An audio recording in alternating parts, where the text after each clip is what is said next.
I think why the thing for me is the only competition I have is right in between my ears, right? It's like I am my own worst enemy, my own biggest critic. I'm also, like my own champion if I choose to make that decision. Welcome to Men of Abundance, the podcast for those looking to level up their lives by hanging out with some of the greatest leaders and established professionals in our community, living a life of integrity, honor, and the abundance mentality. Prepare to pay it forward with your host, former Army medic turned lifestyle entrepreneur, Wally Carmichael.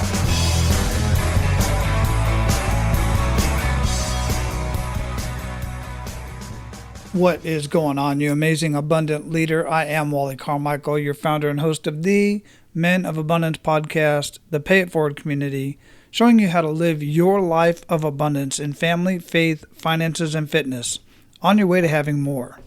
And when I say that, some people ask me, Wally, why is it that you want more? What is it about your life that is not fulfilled? What do you not have in your life that you feel that you need more? Well, to me, first I have to identify what more means to me. I want more relationships as far as connections and people that I can connect with each other. I want more conversation, meaningful conversation around abundance and prosperity and the scarcity mindset that so many people have right now. When we're looking at what's going on in the world right now today, there's so much scarcity mindset that somebody's out to take something from me, or this person shouldn't have that amount of stuff because I don't have that amount of stuff. That's a scarcity mindset. Now, I'm going to go deeper on that conversation and many others. I'm just not going to do it right now. This particular episode is to highlight our featured guest. But if you would like to get in on that conversation, and if you would like to care to hear what my thoughts are on this, and please get in on the conversation, then make sure you go over to Facebook and look for the Men of Abundance fan page. I'm going to be having those conversations there. I'm going to be going live once in a while, and you'll be able to get in on the conversation whether it's live or if you're watching the recorded version. So make sure you get to Facebook, make sure you go to the Men of Abundance fan page, like the fan page, and then comment on any of the videos that are there. I welcome the comment. I want the conversation. So I also want more. Let's get back into what I want more of. I want more love in the world. There's so much love in the world right now. But what I want, and the reason why I do this on the Men of Abundance podcast in the community, is because I want to show people the amount of abundance and the amount of love and the amount of resources that are available to everybody, as long as they move those resources around properly and you use your skills to obtain the abundance that you deserve in your life. And I assure you, where you are today is exactly where you want to be. And I can prove that based off your actions and your thoughts, quite frankly. So, if you want to get in on more of these conversations, go to Facebook, like the Men of Abundance fan page, and there's a Men of Abundance group as well. You can go there and request access to the Men of Abundance group on Facebook as well. I look forward to seeing you there. Now, our featured guest today is the creative mind behind Kidwell Mortgage. He is a full-time branch manager, top 1% mortgage originator for the last 3 years. He's a business coach, retired firefighter, and coffee enthusiast. He believes he has grown his business by practicing honesty over making an extra dollar. Prior to lending and coaching, he was a full-time firefighter at the busiest station on the West Coast. He believes that his experience as a firefighter has given him a special set of skills that he is able to bring into his business, from communication to fast-paced yet effective work systems. Men of Abundance, it is my pleasure to introduce you to Shane Kidwell. Shane, welcome to Men of Abundance, brother. How you doing? I'm well, man. How are you? I am absolutely excellent. Where are you at in the world? I am about 20 minutes north of Seattle today, and out my window, I'm on the 12th floor of a 13-story building, and I'm looking at it about 8 inches of snow. That's crazy, man. Crazy. Yeah, I got to get my little guy out to some snow, man. The poor little dude, first 10 years of his life he lived in Hawaii, and now he's out here in Florida, and he's just dying to see the snow, but he has no idea what he's in for. But what he needs, I mean, brother, he could always go to Kona and he could get a little beach day and a little snow day. Yeah. If he wanted to. But yeah, no, it's a beautiful day. It's better than rain, right? Like we get a lot of liquid sunshine, and this is the powdery kind. So I'll take every bit of it I can get. Well, I'll tell you, man, I lived in Germany for 3 years, and it's not as romantic as they make it out to be, brother. I would not, when I would look out my window and see cars sliding down the road, I call my boss. I'm like, brother, I'm not coming in today until that salt truck comes up here, and even then, it's questionable. You're always thankful when you can tell they've salted the roads. Absolutely, 100%, man. Well, I like to start out with an attitude of gratitude. What do you have to be grateful for today? Man, what don't I have to be grateful for? We just got done with an incredible year, and so this last weekend, I had my whole team in town for my mortgage company. We had about 60 people. And just had an incredible weekend of breaking bread together, having fun. So I'm just kind of still coming down from the high of spending time with my team. Man, that's wonderful. That is so amazing when you can celebrate those wins. And how important is it to celebrate those wins with your team? It's huge. I mean, I was talking to one of my guys the other day, and I said, one of the things that's really important is, we create a lot of elaborateness in our life. And so it's hard to hit a bullseye because it's so far down the road or it's so complex. We really are working to create small victories all the time. Part of that's just having an abundance mindset. Part of it is creating things in your day and in your week you can accomplish. So we like to hit lots of small bullseyes often. And man, I think it's so important to be able to celebrate the big ones with your team, because when you're in sales, you're constantly on to the next challenge. You're constantly on to the next thing. And it's really important to stop, catch your breath, reflect, celebrate, because otherwise, what's the point of being in sales? Cool. So yeah, absolutely. Those, so many people try to go for the big win. I mean, they're swinging for the fences. And when you swing for the fences, it's cool. You're going to fail a lot more and a lot bigger. But when you just try to get those base hits and base hit and base hit and base hit, that's going to win the game, man. And it's not sexy. It's not exciting. But at the end of the year, when you look at the numbers, they just don't lie, do they? Yeah, it's funny. It's like I'm a sports fan, and we have a really bad baseball team here in town. But at one point, we were not bad. 2001, we tied the record for most wins. The Mariners had 116 wins. And to win 116 baseball games is unbelievable. I mean, that is a ton of wins. And our team was known for being like a base hitting team. So they didn't win by just bashing the ball out of the park like the old A's did or the Yankees did. It was all about getting guys on base and hitting singles. And that's so true in business and in life.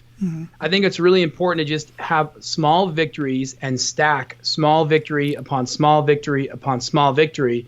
And if you do that every day, you look back at the end of the year and you go, wow, we had some huge wins. But it's because you started with the small ones. I think that's really important.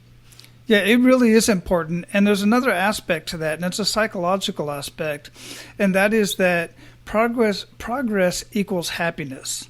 And if you're just swinging for the fences and missing and missing and missing, you're not making progress. But if you got those little wins and celebrating those little wins, that progress equals happiness. You feel it, you see it, and it's just tangible. 100%. Yep. Yeah. Very cool. So, before we got started here, I talked a little bit about you. I shared your bio. That's the professional stuff you've been doing. Here on Men of Abundance, we like to get to know the man behind the abundance. So if you would, how would you describe yourself? Boy, I'm a guy. So my core values are on my wall at my office, and I would say I am those core values. Move fast, work hard, be honest, act like family. Like that really exudes everything that I do in my life. For 12 years, I was a professional fireman in downtown Seattle, and firemen work hard and move fast. And I was entrepreneurial by nature, just because my dad was an entrepreneur, helped found Horizon Air. So I have that entrepreneurial spirit with that blue collar kind of ingrained work ethic.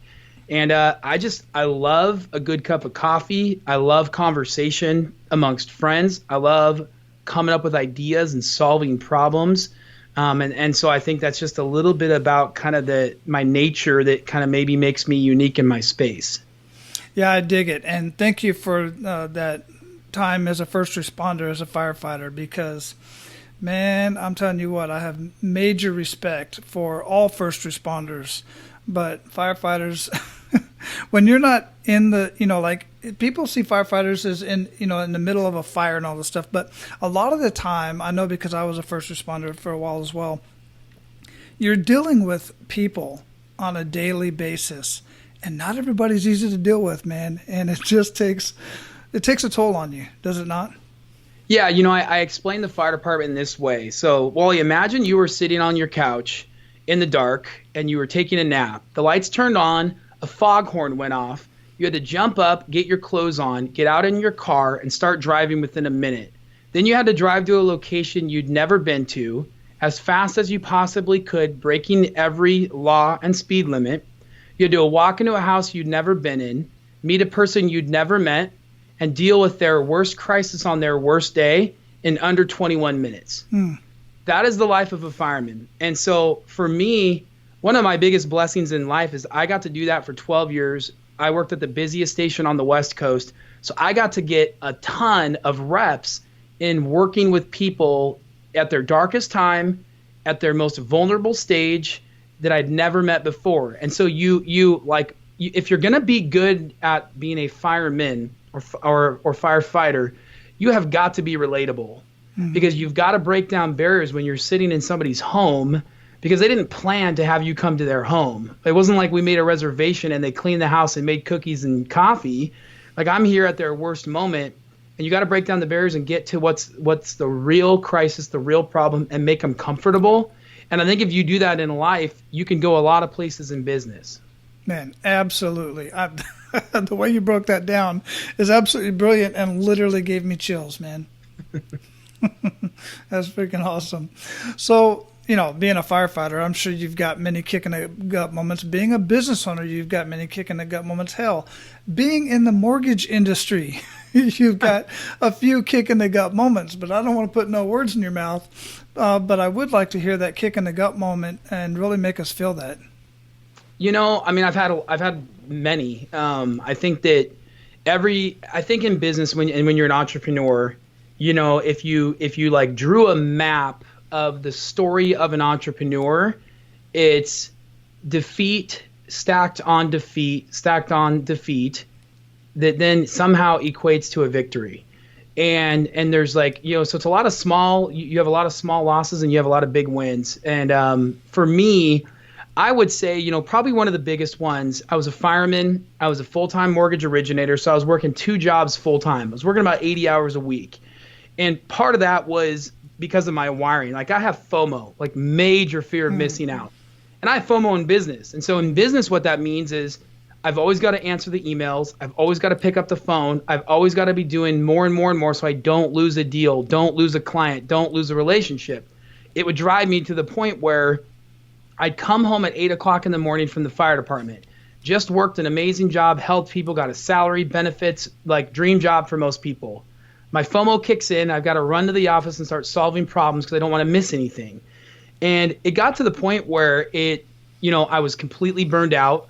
I was miserable in pretty much everything I was doing. I was making great money, successful. Everybody who would look, at me on social media would say, this guy's got it pretty well. And I was miserable. And my wife was miserable. We were miserable together, right? And she, in a moment one day of just being transparent and weak, she said, Shane, if you put as much energy into me as you do into your job, and then she kind of trailed off. And that was probably the biggest shot to my, probably the biggest shot to my gut, because she wasn't being harsh or angry. She was just being authentic and vulnerable. And I realized what's really important in life, like what really, really matters.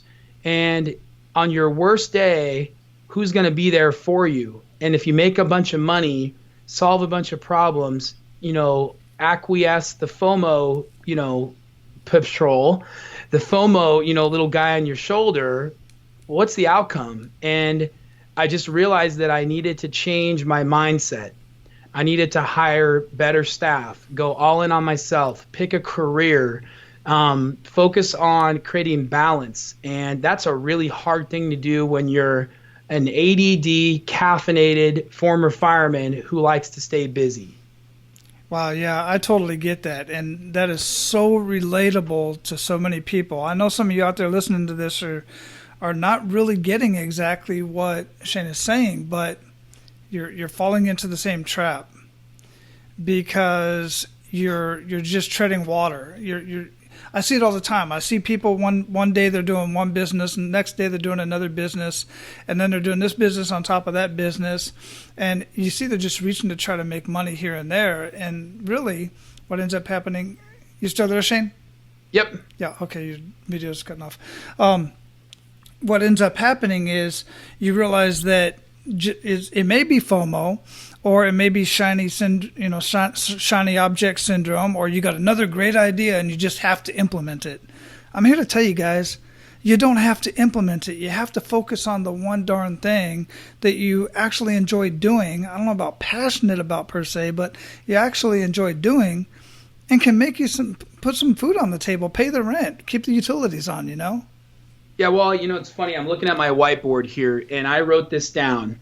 For me, when I look at business decisions and things that I'm going to, invest my time in, I work on things where I can be impacting the most people in the least amount of time at the lowest cost. And I'll say that again, I want to do things where I can impact the most people in the least amount of time at the lowest cost. So if I have that mindset in business, I focus on a few things where I enjoy that, and you enjoy it. Like, that's the fourth component. You have to enjoy what you're doing, or over time you're going to burn out and your quality will drop. And pretty soon you're just doing what everybody else is doing, selling crappy cheeseburgers instead of high-end steaks, right? And that's been something that I've learned over the years. And so it's, going narrower with your skills, focusing on a few things. I reminded somebody, we live in Amazon country. And when Jeff Bezos started Amazon, he didn't start Amazon selling 7,000 items. He started Amazon selling books. Like, that was it. And he sold books until he got really, really good at selling books. And he had the opportunity to scale and level up and expand. Now he sells everything, and he sells books. But he started with one thing. And I think that was a really good lesson for me in business, was like learning to focus on a few things. Right. Yeah, absolutely. And that far from happened overnight. It took Yes. years upon years for him to get that business to that point. Absolutely. And then, of course, he brought on very good, people onto his team that specialized in those areas. 100%. Yeah, absolutely. So, I mean, goodness, man, I can just go on and on about this conversation, brother. I love it. So let's kind of get into what you're doing now, how you're paying it forward. What are you doing with that information from that kick in the gut moment? And maybe not necessarily from that specifically, but what are you doing with that information, or everything else you've accumulated, all of your experiences throughout the course of your life, and how are you paying it forward? Yeah. So, I do in a couple different ways. So I took my sales experience, and I was a mortgage originator. I worked for a company, and I decided that I wanted to be the man. I wanted to be the boss, right? And so I created a company, and I created a branch, and I started working in the mortgage space. And I quickly realized that I'm not the kind of guy to work for others. I'm really the kind of guy who wants to work for myself. And so I created my own mortgage company, Dwell Mortgage. We have an amazing parent company that supports us. My entire goal with Dwell Mortgage is to take everything I've learned that's helped me be successful and give it back to all of my guys. And so, I mentioned we had our end of year event. The theme of that event was best year ever. And partly because as I was looking at the numbers, 7 of my top originators all had their best year ever. Like, all 7 of my top originators had their best year ever. And then I asked myself, well, if they had their best year ever, what if we did that again? And what if we broke that down and we had our best month ever, every month? And what if we had our best week ever? And what if we had our best day ever?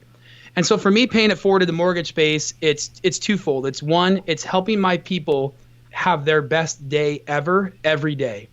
And if I do that, then I win. Secondarily, I'm taking the things I'm learning, and I'm a coach for a coaching development company called Next Level Loan Officers. We coach other loan officers who are like-minded, and we share our ideas, and we share our, shot to the gut moments. We share our victories. We share our failures. And it's been more valuable than almost anything else I've done, being able to break bread with like-minded people. We're like a giant family from across the country. We just have a ton of fun with it. That right there is an abundance mindset. Because who in their right mind with a scarcity mindset is going to go out and share valuable wins and losses with the competition, so to speak? Literally, Yeah, quite frankly. I think the thing for me is the only competition I have is right in between my ears, right? It's like I am my own worst enemy, my own biggest critic. I'm also, like my own champion if I choose to make that decision. I don't have competition.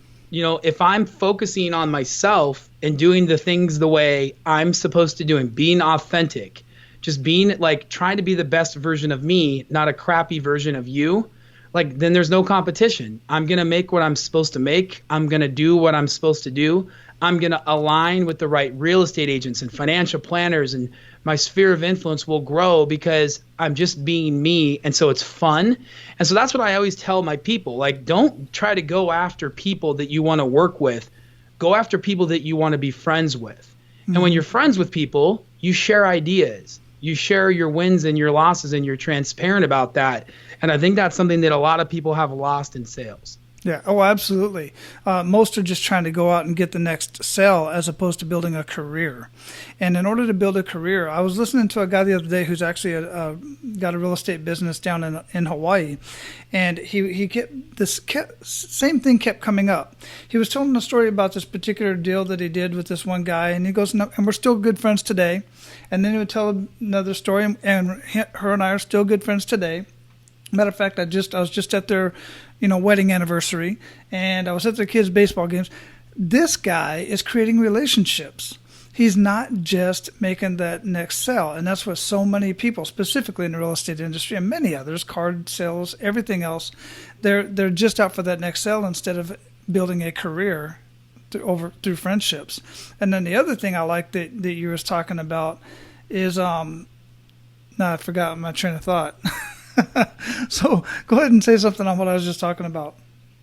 Yeah, I mean, I think it's really important that, in business, like you have to focus on, be yourself, like understand who you are, what your passions are, what makes you tick, be confident in your own suit, right? Mm-hmm. And then align yourself with people that it's easy to be in relationship with. Like if you've ever had those relationships, like, and I know, you sit down with your spouse and you go, man, that guy is hard to be friends with, or man, it's hard to work with that gal. Like those are the people you shouldn't align with, because you only have like, one of the few things in life that is not renewable is your time. And so you have to be really judicious with where you spend your time, because you can't get more time. And so for me, as I saw that, my father passed away when I was 7 years old. And like I had financially my best year ever last year by a long shot. Like you can make more money in sales in a month than you can make in a year as a fireman. I would give up every dollar I've ever made combined to have my dad back, right? And I think that if we thought about like how we spend our time, I think if we did that more often, we emphasized putting good time into good people, into good relationships and conversations, your business would thrive. Mm-hmm. Yeah, absolutely. I'm very, very selective about who I work with. As a business, what I do now is as a business marketing strategist, and I'm very selective about who I get on this mic with and have these conversations with to share on Men of Abundance. I've had my time wasted. I've had conversations with people. I was like, that was crappy.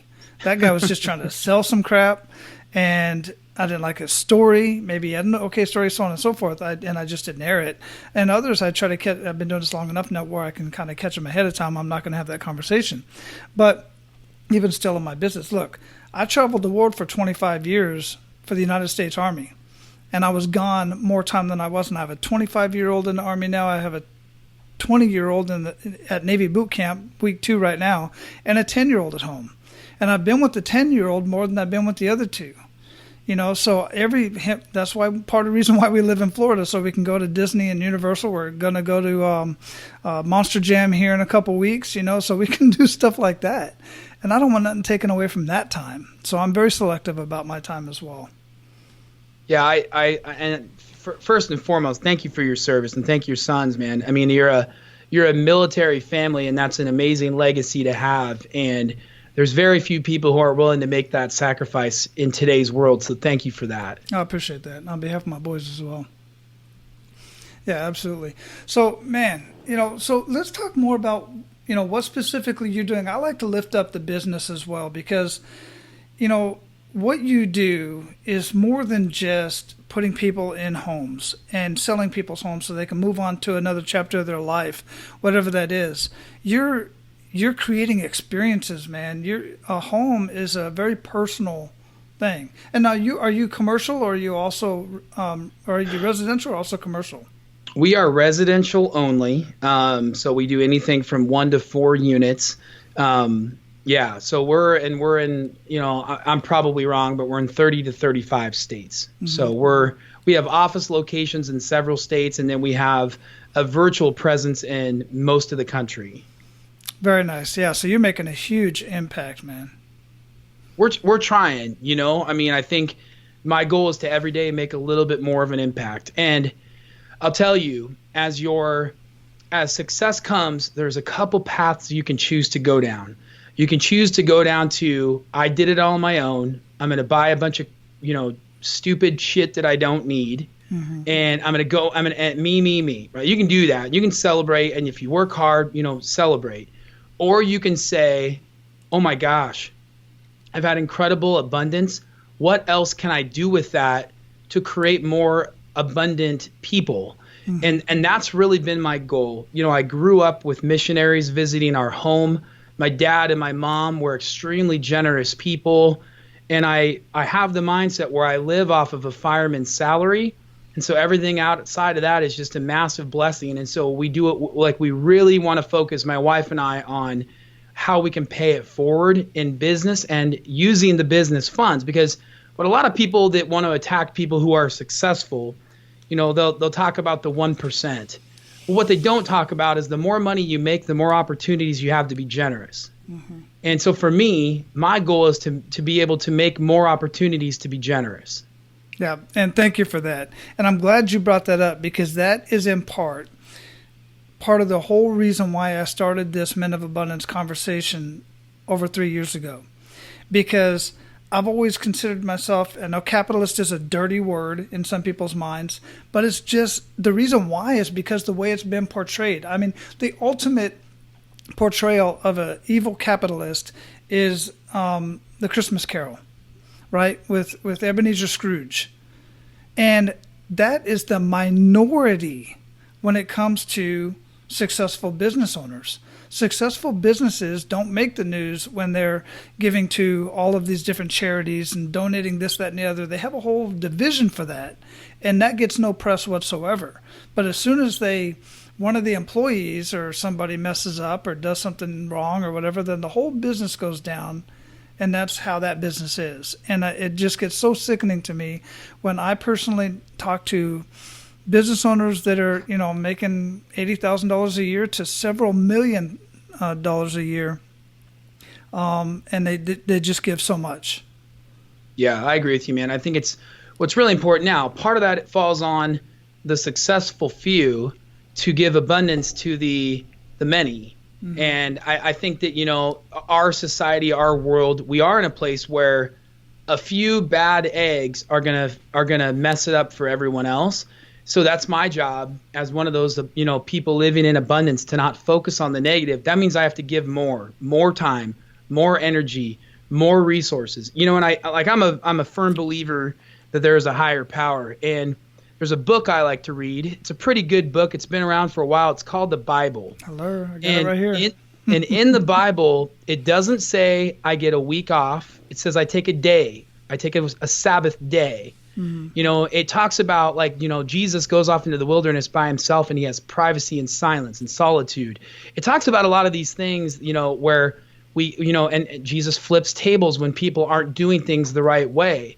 I think men of abundance, men who are true leaders, have to be willing to be uncomfortable, doing what they know is right.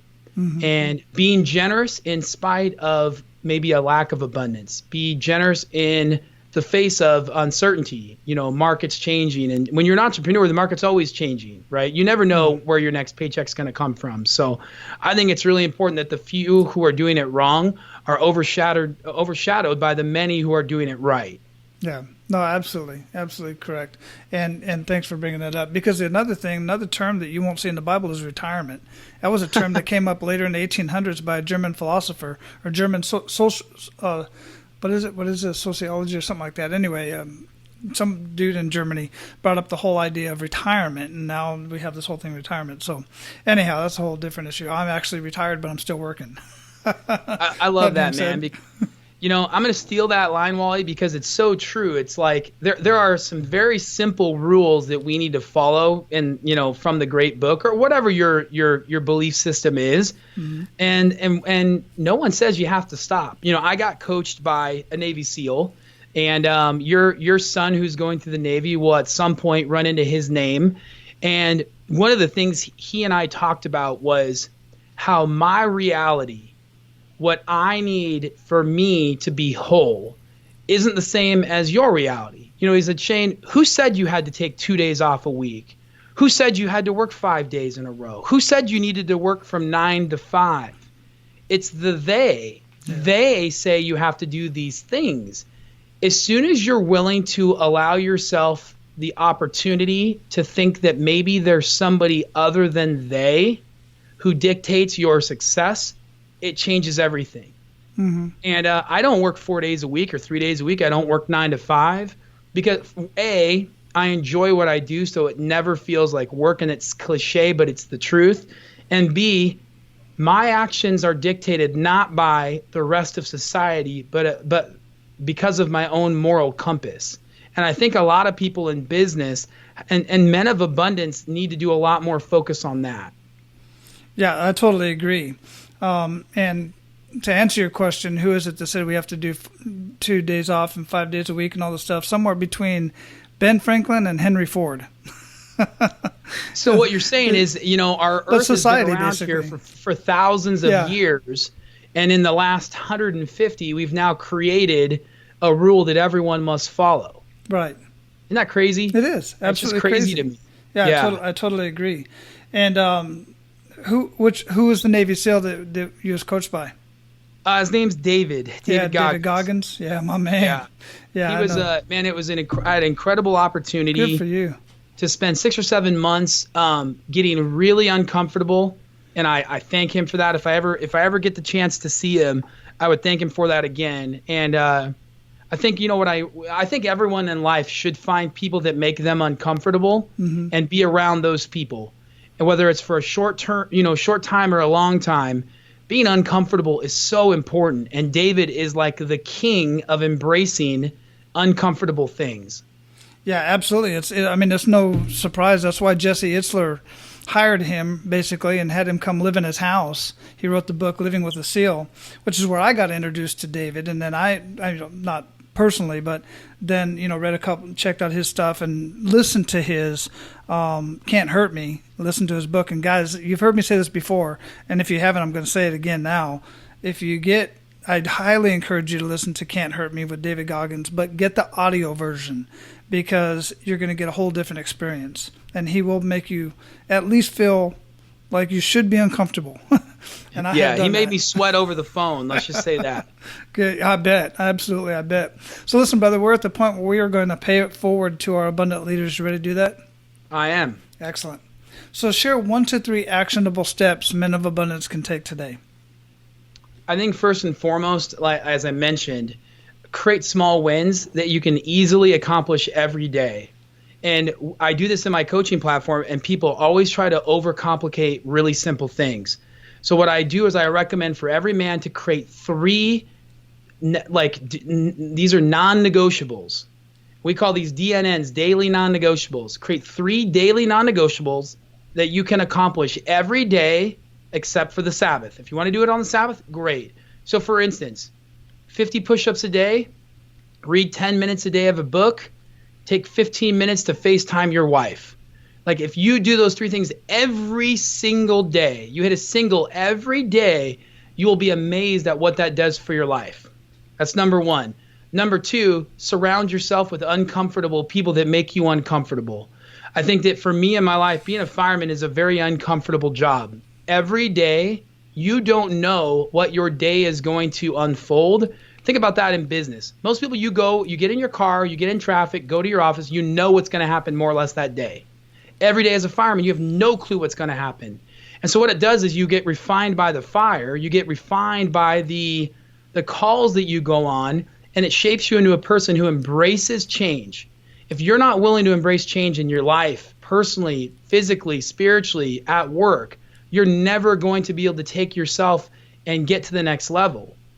And I think third, the most important thing for me that I learned over the last several years was invest your time wisely. You know, we take a lot of time and energy to invest our money wisely, and then we blow our time. And it really should be the other way around. We should be thinking and focusing on investing our time and where we put our time, because it's so valuable. And I mean, that's going back to loving your family, loving your kids, loving your spouse, loving your parents, making everybody that you come in contact with feel like family. I think for me, Wally, those would be the 3 things I would focus on. And those are the 3 things that have helped me really just have just an incredibly blessed life. Yeah, and those are absolutely amazing action points there. Thanks for sharing that. I dig it, man. A pleasure. So what rituals, you mentioned a few as you were just talking there. I know some of those are your rituals. What other rituals make a big impact in your life? You know, I listen to a ton of audiobooks, and I put it on 1 1/4 speed. And because for me, like, I think one of the things in my business that I've really focused on is trying to be in all facets of my business 1% better than my competition. And if I do that every day, I get 1% better. I listen to an audiobook just a little faster. My branding is just a little bit more on point. You know, my music at the office is a little bit better. The food I serve is a little bit nicer. If you have a mindset and a mentality where you're always improving by 1%, it just creates this amazing gap between you and your competition that pretty soon they can't overcome. So that's something I practice every day. It's a mindset that I live by, and I really coach and preach with my team. I think for me, and I talked briefly about this, every day I embrace being who I am. I come into my office and I listen to rap music. I wear my hat backwards. I like brand clothing that's comfortable to wear. Like, I drink a lot of coffee. I just have fun being me. And I think that in business, a lot of people are uncomfortable being themselves. And that's something I just embraced every day. That's awesome, man. I love that. That's one of the things I do miss about working in an office is I used to always, I was the boss, so I played whatever music. Hell, I'd play Christmas music in July, just because I love it, and I like to annoy people sometimes about my rap music or whatever I felt like listening to that day. They're like, oh, my God, Wally, just shut it off. No. Sing along. That's the one perk of being the boss, Wally. Isn't you it? know? I know. Yeah. Now I can just do that here, but ain't nobody here to annoy but my fish, and the stuff like that. Anyhow, you mentioned several audiobooks and stuff like that. What would you recommend that our abundant leaders read or listen to, and why? I think the E-Myth is a phenomenal book on how to create a scalable business. Clockwork is a really good book for somebody who wants to build a business that they can step away from. Be an owner, be a CEO, not a worker. Extreme Ownership is an incredible leadership book. I'll summarize the entire book. Mm-hmm. It's your fault. Right. That's the entire book, and it's unbelievable. And people have a hard time understanding that up front because we live in a mentality where we finger point, but Extreme Ownership is an incredible leadership book. And I think if you have staff, if you have people in your life that, are vendors or people you work with, The Ideal Team Player is another really, really good book. Yeah, all great books, except for that last one's the only one that I have not read. The other 3 I've read a couple times. All great suggestions. So guys, definitely take heed to that. I personally vouch for 3 of those 4, and I'm sure the 4th one is absolutely amazing as well. What do you feel holds most people back from living a life of true abundance? I think that a lot of people in life are uncomfortable being honest. I think that we say we're honest, but we don't really embrace true honesty. Because if we're not comfortable being honest, we're not going to be comfortable with people being honest with us. And so, for instance, that could be you and I getting off this podcast and me asking you, Wally, what could I have done better? Like, if I'm not willing to be honest and say I could have done something better, then how do I ever improve in my life? And if you're not willing to respectfully be honest with other people when you're, hiring and firing staff, when you're investing your resources, like true honesty is a very uncomfortable place. But here's the secret. Once you get there, it's really easy. It's just understanding what it means to be honest. And I think that we've lost sight of that. A lot of people, they'll fill you with a lot of bullshit because that's what they think that they're supposed to do. And in reality, that's not serving anyone well. Yeah. You know what else is really cool about honesty that I've found, and I'll own this myself, is freedom. It's so freeing. And it pisses people off sometimes, but it's all about the delivery. And I am kind of blunt, but specifically with my clients. You and me both, brother. Yeah. I tell my clients right up front, look, I'm a retired master sergeant. If I say something that rubs you a little bit wrong, let me know. But ultimately, I want to have that conversation, because I may need to clarify why I said what I said, not necessarily how I said it. And I always tell my boys too, I'm more concerned about your well-being than I am about your feelings. So I'm not going to say pull up your bootstraps and get over it. We're going to have that conversation, but ultimately, at the end of the day, I'm going to tell you what I feel you need to know. If you got a booger on your face, I'm going to let you know. I'm not going to be the guy to let you walk around with a dang booger on your face. I don't think I've ever met a master sergeant that didn't act that way. You wouldn't have been good at your job. Yeah, right. Yeah, absolutely. So what does being a man of abundance mean to you? I think, first and foremost, you've got to be willing to be honest about your faults and your mistakes and own them, because it's really hard to live abundantly if you're holding on to a fake version of yourself. I think that by living abundant, it means the most abundant men I've ever met in my life are the ones who held on to things the loosest. Like, they weren't holding on to money tightly. They weren't holding on to material things tightly. They were generous with their time, with their resources, and they were so honest and transparent. And I can think back to a man who was a captain in the fire department where I worked, and he was larger than life. Dude played football for Boise State, big guy. I mean, like superhero size guy, right? Like Disney character size guy. And he was the most honest, caring man. He gave his time. He looked you in the eye. When you did things well, he told you how much he appreciated you. When you did things wrong, he told you he was disappointed because he knew you could do better. That's living abundantly. I think. And then when you invest your time and your resources with people, that's paying it forward.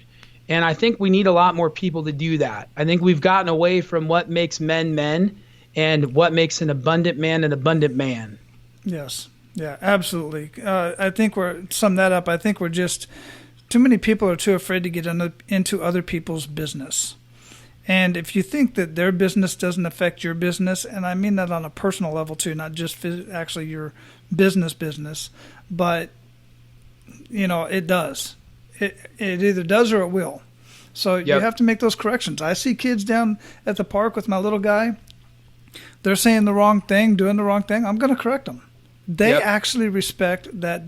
They respect that ultimately. So we need more people to do that. I'm not trying to paint a picture like I'm perfect, because I'm far from it.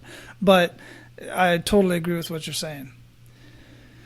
Brother, it has been a great conversation, man. I'm glad we got connected. Got to thank Courtney for that. Man, it's just been I'm super pumped up right now. Man, again, thank you for your service. There's nothing more important than people being willing to serve and to serve selflessly, and I appreciate you for that. what you're doing is really, really important. And I mean, I think that there's nothing more important than a powerful man who lives life abundantly. And we speak the same language because we've interacted with the same people. And man, if more people could just, focus on what's really important, man, what that would do for our world. Yeah. Yeah, absolutely. And I got to tell you, man, just to be going back and forth here, but when I was a kid, just like any other little boy, me and my teenage buddy of mine in high school, we had dreams of going to be firefighters, and I settled to be an Army medic. And his son is actually going to be a firefighter now, so that's pretty cool. But I have deep respect for, like I said at the beginning of this conversation, for you and other first responders. So, brother, what did we not talk about before we let everybody go? What did we not talk about that you want to ensure our abundant leaders get out of our conversation, and how else can they get more of you? Yeah, I think the easiest way is just to find me on social media. I mean, I think we hit the high points. Sometimes it's better to go deeper than wider. And I mean, like, obviously my goal is to continue conversations with like-minded people. And I've had a lot of people in my life that have helped me to get me to where I'm at. And I am always open to doing that for other people. So just, I would say, reach out through Facebook, LinkedIn, Instagram. It's just Shane Kidwell. It's very easy to find me. And I'd love to have more conversation around that with anyone. If you're out there and you're a first responder and you're looking to make a change, I have intimate knowledge on how to go from blue collar to white collar. And again, I have blind spots in my life, and I only learn of those by being around other really unique, awesome people. So I'm always blessed. Wonderful. Absolutely, man. Thanks for your time today. Thanks, man. You are a true abundant leader, man. Go out, live your life of abundance, and keep paying it forward. I'm digging it. Thanks, Wally. Be blessed, man. You too. All right, you know what time it is. It's time to take action. It's time for you to evaluate your own mindset and decide if you are your own champion or if you are your own competition. Sometimes you have to get outside help for this, and I highly encourage it. I personally have done it throughout my years. I literally just did it today. I reached out to one of my mentors and coaches, and actually two of them today, and we had a conversation. I was having a roadblock, and they shared with me what it was. And it's not always tactical. Sometimes it's strategical, and many times it's mindset. And like I said, sometimes getting an outside view is super valuable. It saves you time, saves you money, it saves you frustration, it saves a lot of things that you don't have to deal with if you just reach out for help from somebody else. So regardless of how you do it, realize if you're your own champion or your own competition, and then adjust yourself accordingly. And your second action step for today is for you to pay it forward. Be abundant in your actions today by paying it forward and sharing Men of Abundance with others. Take a picture, take a screenshot of your phone, post it on social media, hashtag Men of Abundance, hashtag abundance, tag me in it so that I can see it and I can give you a shout out on the show. I look forward to doing that. Now, go out, live your life of abundance, and make sure to pay it forward. That's all for today, Abundance Leaders. For more about our guests and the powerful information we shared with you today, be sure to sign up for our mailing list at menofabundance.com. We appreciate your time and look forward to hanging out with you on our next episode. So until then, be sure to pay it forward and live your life of abundance.